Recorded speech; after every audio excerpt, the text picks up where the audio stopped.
नमस्कार, आप देख रहे हैं TV9 राजस्थान। मैं हूं अमरीश श्रीवास्तव।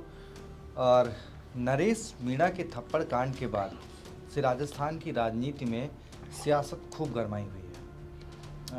आरोप लग रहे हैं, प्रत्यारोप लग रहे हैं। कहीं पे नरेश मीणा का पक्ष लिया जा रहा है, कहीं पे अमित चौधरी जो कि SDM है उनका पक्ष कुछ लोग ले रहे हैं।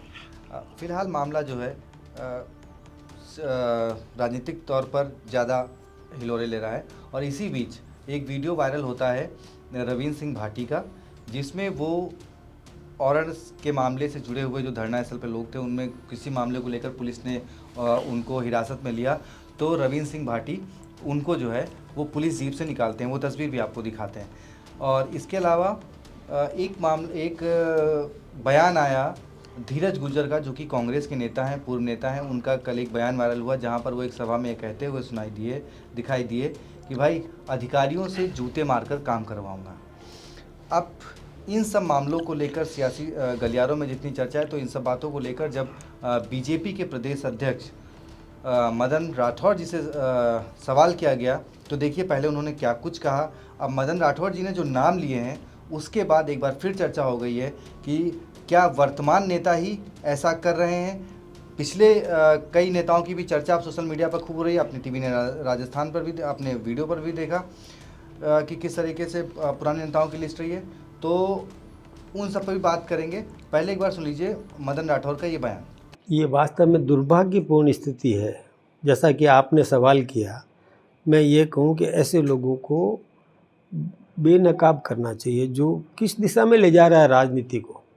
क्या दादागिरी की राजनीति चलेगी? क्या गुंडागर्दी की राजनीति चलेगी? क्या कोई व्यक्ति पुलिस के संरक्षण में से और किसी को अपराधी को छुड़ा करके ले जाए? ये क्या बात है? गुंडागर्दी का राज है राजस्थान में पैदा करना चाहते हैं क्या?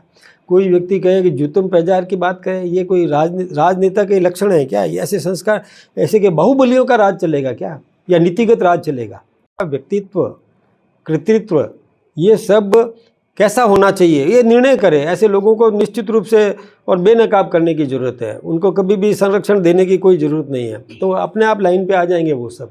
यदि उनको संरक्षण देने का काम कर दिया और बाहुबलियों का राज पैदा कर दिया, तो फिर मैं सोचता हूँ कि सभ्य लोगों को राजनीति में कैसे वो और अपना स्थान बना सकेंगे, कैसे वो राजनीति कर सकेंगे।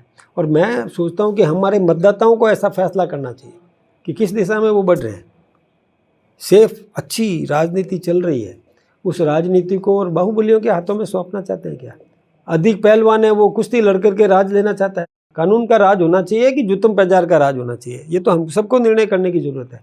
मैं तो आप मीडिया से भी निवेदन करूंगा, ऐसे व्यक्तियों को और कतई महत्व नहीं दें जो इस प्रकार की बाहुबली की बात करता है। राजनीति या राज्य बाहुबलियों से नहीं चलेगा, कानून से चलेगा। तो सुना आपने, मदन राठौर जी ने नरेश मीणा का नाम लिया, रविंद्र सिंह भाटी का नाम लिया और धीरज गुर्जर का नाम लिया, और इनकी तुलना कर दी बाहुबलियों से कि क्या ये बाहुबली बनकर राजनीति करना चाहते हैं। तो एक तस्वीर आपको दिखाना चाहेंगे। शायद मदन राठौर जी अपने रेफरेंसेस में भूल गए कि पुराने नेताओं की लिस्ट निकालना भूल गए, जिसमें तकरीबन 8 नेता हैं जो थप्पड़ कांड से काफ़ी सुर्खियों में रहे।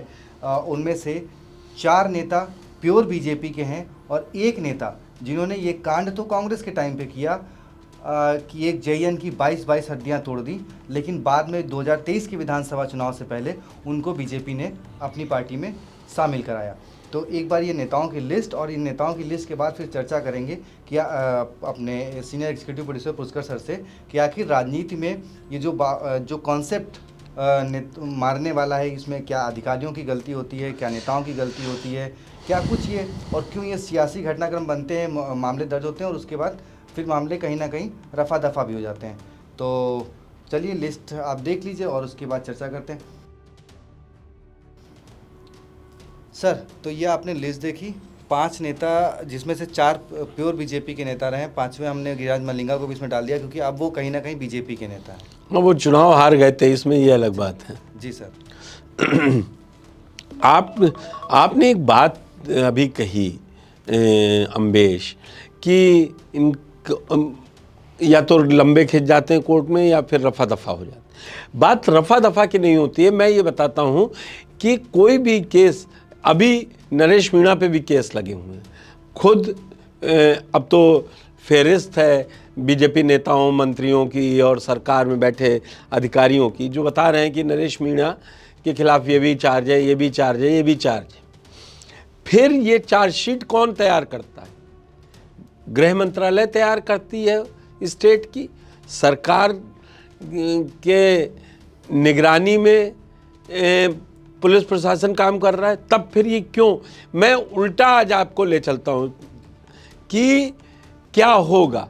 अब नरेश मीणा के केस में गवाह होने चाहिए कि इन्होंने क्यों मारा, फिर उसके पुख्ता सबूत होने चाहिए, वो चार्जशीट बननी चाहिए, तब नरेश मीणा को सज़ा होगी। और फिर वो सज़ा क्या होगी, उस पर अपील होगी। दरअसल आप ये देखिए, देवी सिंह भाटी का केस है, 22 साल से पड़ा हुआ है।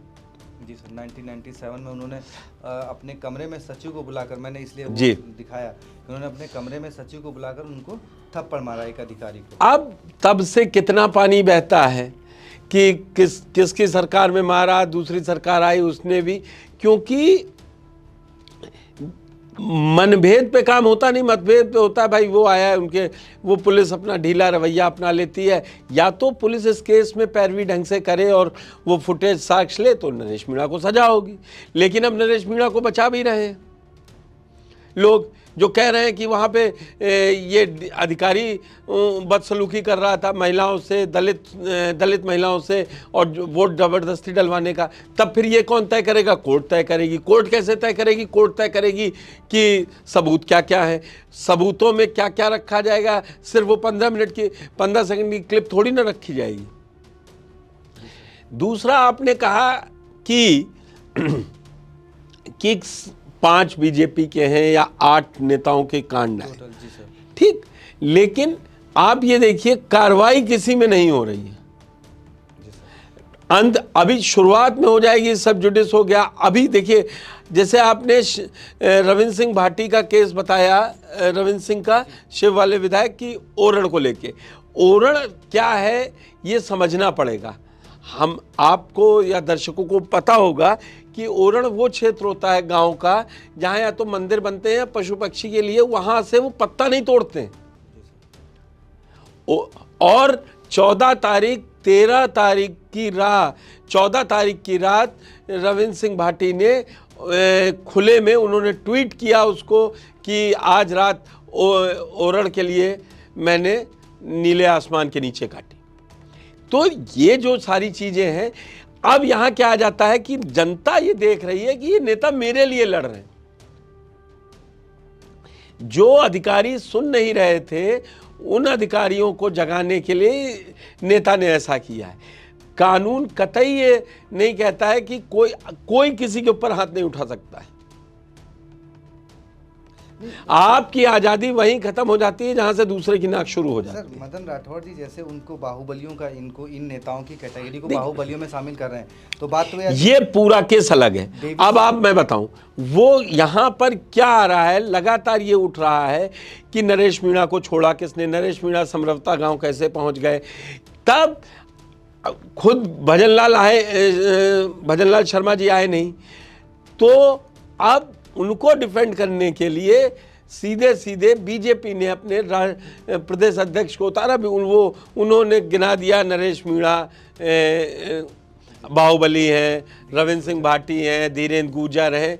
तो आप नाम गिनाते रहिए, जनता के बीच में वो जीत के आते हैं। क्यों जीत के आते हैं? कि वो जनता के लिए काम कर रहे हैं। मैं ये बिल्कुल इसका पक्षधर नहीं हूँ कि नरेश मीणा ने झापड़ जनता के पक्षधर थे तो उन्होंने मार दिया, ठीक किया। लेकिन आप, एक मोमेंट होता है कि आपको गुस्सा आया कि पीछे क्या चल रहा होता है। इसीलिए कोर्ट में जब दलील हो जाती है तो कॉज ऑफ एक्शन पूछा जाता है कि भाई इन्होंने ये ऐसा किया तो क्यों किया, या इन्होंने झापड़ मारा तो उसके पीछे का बैकग्राउंड क्या है। तभी सजा तय होती है कि उसकी पूरी जांच, इसीलिए जांच कही जाती है। वो थप्पड़ दिखाई दे रहा है, लेकिन फिर क्या थप्पड़ ही तक कहानी है कि और कहीं कहानी भी है? तो उसकी जांच होगी। अब फिर वही सरकार आ गई, जिस पार्टी की सरकार है उसके अध्यक्ष प्रदेश के कह रहे हैं कि ये सब बाहुबली हैं। तो बाहुबलियों को थोड़ी ना लोकतंत्र, आप जांच करवाइए, उनको सजा पहुंचवाइए। देवी सिंह भाटी 6-7 बार के विधायक रहे, किरोड़ीलाल मीणा सांसद भी रहे, विधायक भी रहे, सीपी जोशी अभी मौजूदा सांसद हैं, भवानी सिंह राजावत जो है वो विधायक रह चुके हैं, बीजेपी में ही हैं, गिरिराज मलिंगा भी चुनाव हार गए। तो आपके इसमें से 3 नेता तो देवी सिंह भाटी चले, उनके पोते विधायक हैं, लेकिन विधायक रह चुके हैं, बीजेपी के कद्दावर नेता हैं। भाई उनके खिलाफ कैसे कोई कर देता? आप ये देवी सिंह भाटी का बार बार नाम ले रहे हैं, वो वसुंधरा राजे के सबसे बड़े यसमैन। नहीं सर, सीपी जोशी तो अभी 2022 में उन्होंने एक अधिकारी को, नारकोटिक्स विभाग के अधिकारी को थप्पड़ मारा, और वो वीडियो मैं फिर से दिखाना चाहूँगा, वीडियो 5,000 के 30,000 की तो मुखिया जी है, जिसमें और आरोप था कि भाई वो जो अधिकारी है वो रिश्वत ले रहा था। तो रिश्वत लेने के फिर वही बात है ना कि उसकी जांच होनी चाहिए। तो क्या फिर ये दबंगई सीपी जोशी की भी होती है?